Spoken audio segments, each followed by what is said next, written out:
தேவனுடைய பரிசுத்த நாமத்துக்கு ஸ்தோத்திரம். என்னை இந்த நாளில் இந்த இடத்துல ஒரு சிறு சாட்சியாக நிறுத்தின தேவாதி தேவனுக்கு கோடானு கோடி ஸ்தோத்திரம்.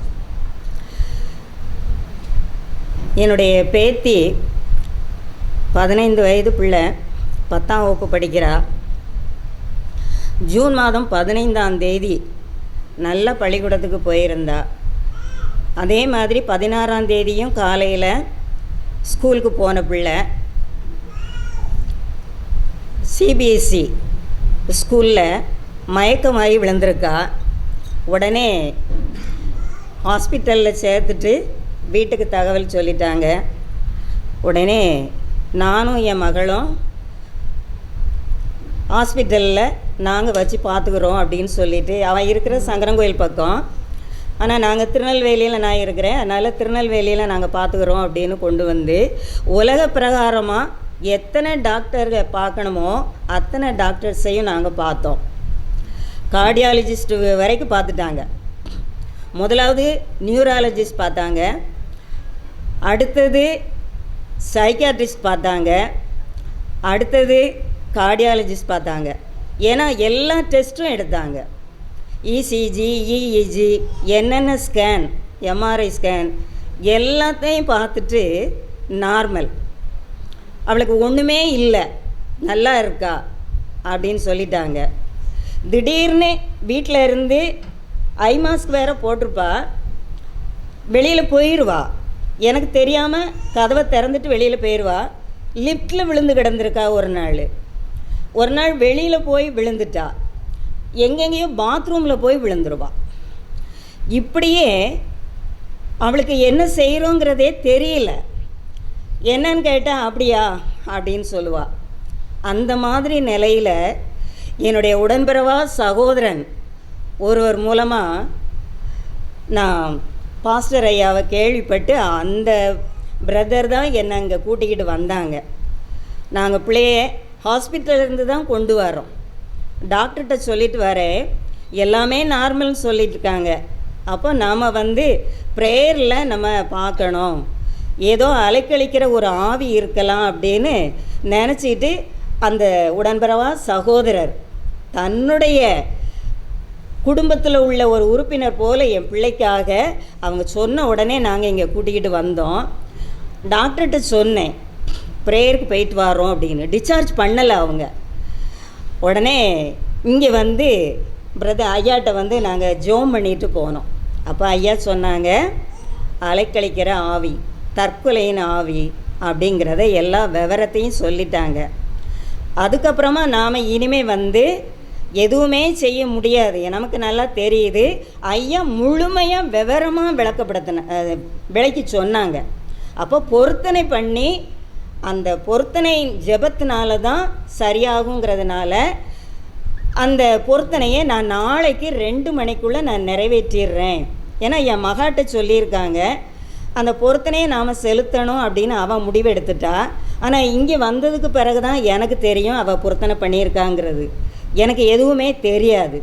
உடனே பாஸ்டர் சொன்ன உடனே, அப்போ எனக்கு நாளைக்கு 2 மணி வரைக்கும் எனக்கு டைம் கொடுங்க அப்படின்னு சொல்லிட்டு பொருத்தனையை நிறைவேற்றிடணும். ஏன்னா நாம் பொருத்தனை பண்ணணும் அப்படின்னு சொன்னால் அந்த பொருத்தனையை நிறைவேற்றாது இருந்தால் அது பாவம். அந்த பொருத்தனையை செய்யாமல் இருக்கிறதே நல்லது அப்படின்னு உபாகமம் 23ஆம் அதிகாரத்தில் நான் படிச்சிருக்கிறேன்.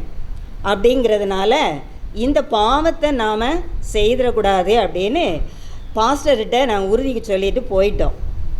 அப்பவும் என்னால் அது முடியாத காரியம்தான், இருந்தாலும் அந்த டைமுக்குள்ளே நாம் செலுத்தணும் அப்படின்னு சொல்லிட்டு அன்னைக்கு நான் நல்லா ஜோம் பண்ணேன். ஐயாவும் ஜோம் பண்ணிக்கிட்டே தான் இருக்காங்க. அப்போது நான் சொன்னேன், என்ன ஒப்பு கொடுத்தேன். முதலாவது, ஏசப்பா, என்னுடைய பாவங்கள், என்னுடைய குற்றங்கள், என்னுடைய குறைகள் இருந்தால் என் பிள்ளைகளை தண்டியாதங்கப்பா. என்ன நீங்கள் தண்டிங்க, என்னுடைய ஜீவனை எடுத்தால் கூட பரவாயில்ல, என் பிள்ளைங்களை தண்டியாதங்கப்பா. என் பிள்ளைக்கு உயிர் பிச்சை கொடுங்கப்பா. என் பிள்ளை சின்ன வயசில் சின்ன வயசில் இருந்தே நல்ல வசனங்கள் படிக்கிறது, சின்ன சின்ன கூட்டங்களில் பாட்டு பாடுறது, சண்டே கிளாஸ் போகிறது, அங்கே எல்லா இடங்களையும் ப்ரைஸ் வாங்கிடுவாங்க பிள்ளைங்க. அந்த விபிஎஸ் எதையும் விடுறதில்ல. அதாவது சர்ச் ஆக்டிவிட்டீஸில் ரொம்ப நல்லா இருப்பாங்க. எல்லார்கிட்டையும் பாராட்டு வாங்குவாங்க. ஏசப்பாவுக்கு மகிமையாக இருக்கணும்ப்பா, என் பிள்ளைக்கு நீங்கள் உயிர் பிச்சை கொடுங்கப்பா, என் பிள்ளைக்கிட்ட இருக்கிற அசுத்த ஆவியை நீக்கி போடுங்கப்பா, என் பிள்ளை உமக்கு சாட்சியாக இருக்கணும், என் பிள்ளை பள்ளிக்கூடத்துக்கு போகணும் அப்படின்னு சொல்லி நானும் ஜெபம் பண்ணேன். அதுக்கப்புறமா பாஸ்டர்கிட்ட நாங்கள் இடையிடையே ஃபோன் பண்ணி ஜெபிப்போம். அப்படியே கீழே விழுந்துருவா. கீழே விழுந்தா அப்படி நெளிஞ்சு வளைஞ்செல்லாம் இல்லை, அப்படியே ஒரு மரம் சாயிற மாதிரி, ஒரு விறகு கட்டையை போட்டால் எப்படி விழுமோ அப்படியே. கை காலெல்லாம் அசைக்கவே முடியாது, அவளை இழுக்கணும், அசைக்கவே முடியாது, டெட் பாடி மாதிரி தான் இருப்பாள். அப்போ உடனே நான் ஐயாவுக்கு ஃபோன் பண்ணுவோம். ஃபோன் பண்ண உடனே அவள் காதில் வைங்க ஃபோனை அப்படின்னு சொல்லுவாங்க. அவங்க ப்ரேயர் பண்ணுவாங்க, உடனே எழும்பிடுவா. இந்த ஜெப எண்ணெயை கொண்டு போய் அதை போட்டால், ஆனால் அவளுக்கு ரொம்ப கோபம் வரும், எரிச்சல் வரும். யார்கிட்டலாமோ பேசி ரொம்ப அவதூறாக என்னைய நினைக்க ஆரம்பிச்சிட்டா. அவளுக்கு இந்த எண்ணெய் மேலே அவளுக்கு நம்பிக்கையே இல்லை. ஜெப எண்ணெயை போட போனால் ரொம்ப எரிச்சல் படுவாள். ஜீவ ஒளி அந்த தொலைக்காட்சி 179 வரும். அப்போ நான் போட்டேன் அப்படின்னா உடனே ஆஃப் பண்ணுங்க அப்படின்னு சொல்லிட்டு என்னை யாரோ மாதிரி நினைப்பான். என் கண்ணு முன்னால் நிற்காதீங்க, போயிருங்க, என் மண்டைக்குள்ளே என்னவோ பண்ணுது, ஏதாவது நான் பண்ணிடுவேன் அப்படின்னு சொல்லுவாள். அப்போவும் நான் ஐயாட்ட அதை சொல்லுவேன். சொல்லி ஐயா ஜெபம் பண்ணுவாங்க, உடனே தெளிவாயிரும். இப்படியே நிறைய பிரச்சனைகள். ஒரு நாளைக்கு அதிகமாக விழ ஆரம்பிச்சிட்டான். 3 தடவை 4 தடவை விழுந்துக்கிட்டு இருந்தது, அந்த மாதிரி ஆயிட்டு. ஆனால் நான் ஏற்கனவே டாக்டர்கிட்ட சொல்லியிருந்தேன், நான் ப்ரேயர் போயிட்டு வந்துடுறோம் அப்படின்னு சொல்லியிருந்தேன். ஐயா சொன்னாங்க நீங்கள் ஹாஸ்பிட்டலுக்கு போக வேண்டாம் அப்படின்னு சொல்லிட்டு. அப்போ டிஸ்சார்ஜ் பண்ணணும் அப்படிங்கிறதுக்காக பிள்ளைய வீட்டில் விட்டுட்டு டாக்டர்கிட்ட போய் டிஸ்சார்ஜ் பண்ணணும்னு சொல்லிவிட்டு நான் போகிறேன். அப்போ ஐயா டாக்டர் சொன்னார், நீங்கள் ஹாஸ்பிட்டலுக்கு நீங்கள் டிஸ்சார்ஜ் ஆகிறது சரி, ஜெபத்தை நம்பி இருக்காதீங்க, பிள்ளைய வம்பாய்க்கிறாதீங்க அப்படின்னாங்க. நான் என் ஏசப்பா எனக்கு என் பிள்ளைக்கு உயிர் பிச்சை தந்துட்டாரு, நம்ம ஜீவ ஒளிக்கு நம்ம போயிட்டோம், அதனால் விசுவாசத்தோடு நான் இருக்கிறேன், என் பிள்ளைக்கு எந்த ஒரு பிரச்சனையும் வராது, என் பிள்ளை சாட்சியாக நிற்பா அப்படின்னு சொல்லிட்டு நான் விசுவாசமாக நானும் ஜெபம் பண்ண ஆரம்பித்தேன். அதுக்கப்புறமா போன உபவாச கூட்டத்துக்கு நான் வந்திருந்தேன். வந்திருக்கும்போது நாங்கள் குடும்பமாக வந்திருந்தோம். ஆனால் என் மனசாட்சியை மழுக்கிட்டு நான் போயிட்டேன்.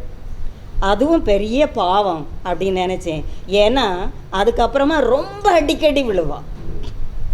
அது எவ்வளோ பெரிய பாவங்கிறத நான் உணர்ந்தேன். முந்தி விழுந்ததை விட உபவாச கூட்டத்துக்கு வந்துட்டு நல்லா சாப்பிட்டுட்டு போயிட்டோம், போகிற வழியிலேயே வழியில் விழுந்துட்டா, எங்கேனாலும் பாத்ரூமில் போய் விழுவான். ஆக நான் ஐயாட்ட திரும்பவும் நான் சொன்னேன். அப்புறமா ஐயா சொன்னாங்க எழும்பி பிரகாசிப்பா.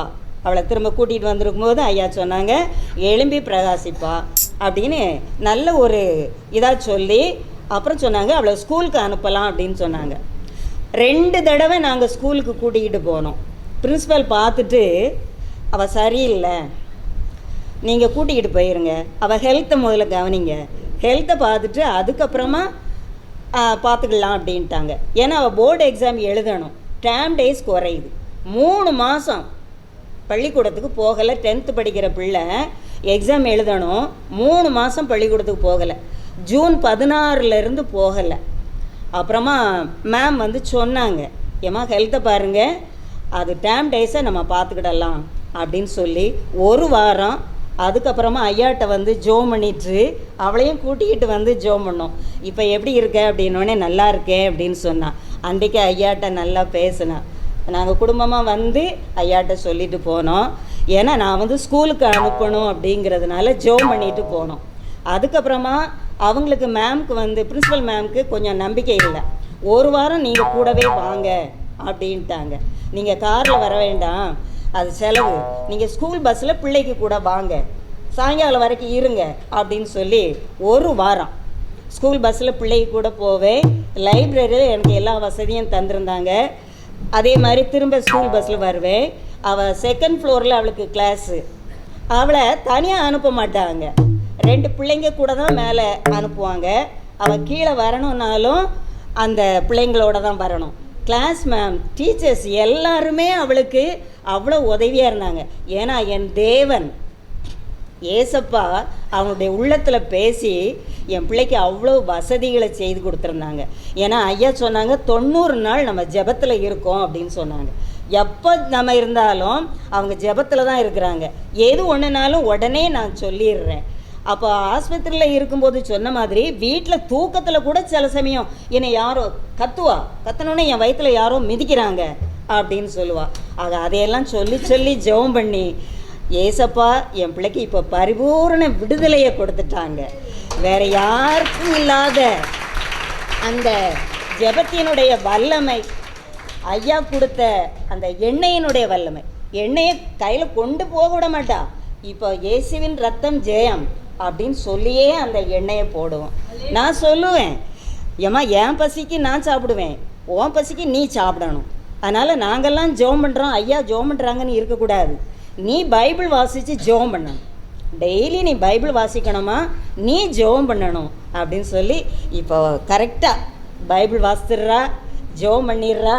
இப்போ ஜெப எண்ணெயெல்லாம் போடுவா, வாயில் கொடுப்பேன், அதையும் மகிழ்ச்சியோடு வாங்கிக்கிடுறா. ஏசப்பா என் பிள்ளைக்கு பரிபூரண சுகத்தை கொடுத்துருக்காங்க. இப்போ இன்றைக்கு அவளை கூட்டிக்கிட்டு வர முடியல, ஏன்னா 3 மாதம் ஸ்கூலுக்கு போகலை. இன்றைக்கி அவளுக்கு எக்ஸாம் இருக்குது, அதனால் எக்ஸாம் கண்டிப்பாக எழுதி ஆகணும்னு சொல்லிட்டாங்க. அதனால் ஏசப்பாவுக்கு கோடானு கோடி நன்றி. ஜீவ ஒளி ஜெபகோபுரத்தில் வந்து நாங்கள் பெற்ற அதிசயத்தை நான் சொல்லாமல் இருந்தால் ஏசப்பா செய்த நன்மையை பிடுங்கிடுவாங்க. அதனால் இந்த ஜீவ ஒளி ஜெபகோபுரத்தில் எவ்வளவோ அதிசயங்கள் நடக்குது. ஏன்னா என் பேத்தி பேரே மிராக்கிளின், அவளுக்கும் மிராக்கிள் நடந்திருக்குது. அப்படிங்கிறத தேவனுடைய நாமத்தை நான் மகிமைப்படுத்தணுங்கிறதுக்காக இன்றைக்கு நான் வந்து நிற்கிறேன். தேவனுடைய நாமம் மாத்திரம் மகிமைப்படுவதாக.